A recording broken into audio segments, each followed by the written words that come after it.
Doctor صاحب ہم نے مفتی محمد یعقوب بابا صاحب کے پاس میں اپنے کزن کو لے گیا تو انہوں نے وہاں پہ ان کو جن حاضر کیا. جن باتیں کر رہا تھا تو اس کو کہا کہ آپ نکل جاؤ. اس نے پہلے مانا نہیں. پھر انہوں نے کہا کہ چلو میں نکلتا ہوں. لیکن وہاں میں نے کچھ آنکھوں سے دیکھا نہیں کوئی چینج ہوتی ہے. لیکن آپ نے ایک پنزی نارا سنبل سوناواری سائڈ سے ایک لیڈیز تھی تو اس سے آپ نے ایک جن حاضر کیا. پھر آپ نے اس کو کہا کہ آپ نکل جاؤ. پہلے وہ مانا نہیں. پھر اس نے مانا. پھر آپ نے ان سے پوچھا کہ آپ پیر سے نکلو گے یا ہاتھ سے نکلو گے. تو اس نے کہا میں ہاتھ سے نکلوں گا. تو میں نے دیکھا کہ ہاتھ میں وہ حرکات ایسے آ گئے. کہ ایسے آ گیا کہ جیسے اوپر سے نیچے آ رہا ہے انسان وہ نکل رہا ہے. تو اس پہ آپ قابو کیسے پاتے ہیں؟ اصل ان ساری چیزوں میں سارا دار و مدار ہمارا جو ہے وہ اللہ کے کلام اور رسول اکرم صلی اللہ علیہ وسلم کی جو بتلائی گئی دعائیں ہیں ان پر ہے.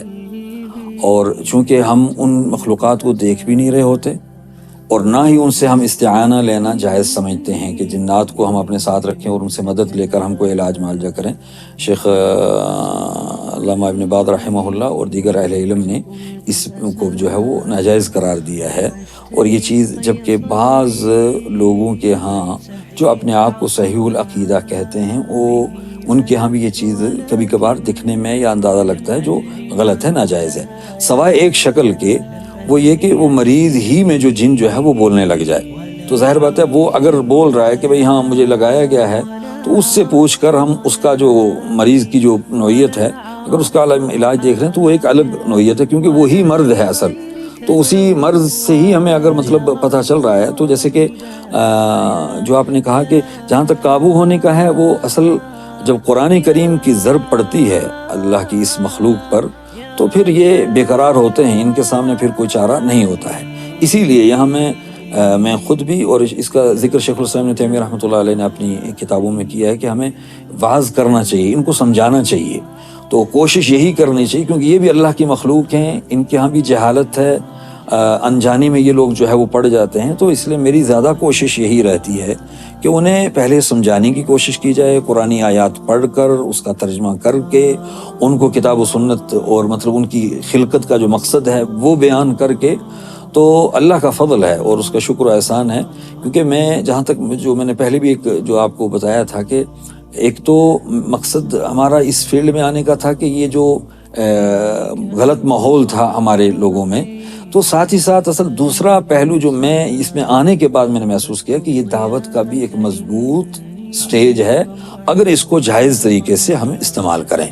تو چاہے وہ جناتی دعوت ہو اور چاہے وہ انسانی دعوت ہو کہ کیونکہ بہت سارے لوگ ہیں جو بیچارے جانتے ہی نہیں ہیں اور اللہ کے فضل و کرم سے جب انہیں اذکار یا قرآن کریم کا جو اثر ہوتے ہوئے انہیں نظر آتا ہے نا تو جہاں ہمارا ایمان تازہ ہوتا ہے، ہمارے ایمان میں اضافہ ہوتا ہے، وہیں کتنے لوگ ہیں وہ کہ ان کے آنسو نکل جاتے ہیں کہ جی میں فلاں کے پاس گیا، وہ آگ پھک رہا تھا، اس نے یہ کیا وہ کیا اور یہ کچھ ہو ہی نہیں رہا تھا، اس مریض کو کچھ نہیں ہوا، آپ نے وہ قرآن پڑھا اور سورہ فاتحہ. تو یہ گویا کہ ہم اس سٹیج سے کتاب و سنت کی اور حقیقی دین کی ہم جو ہے وہ اچھی دعوت کا کام کر سکتے ہیں. اور اللہ کے فضل و کرم سے اس پہلو سے کافی اللہ تعالیٰ نے ہمیں توفیق بھی دی اور اللہ کی مدد بھی رہی ہے.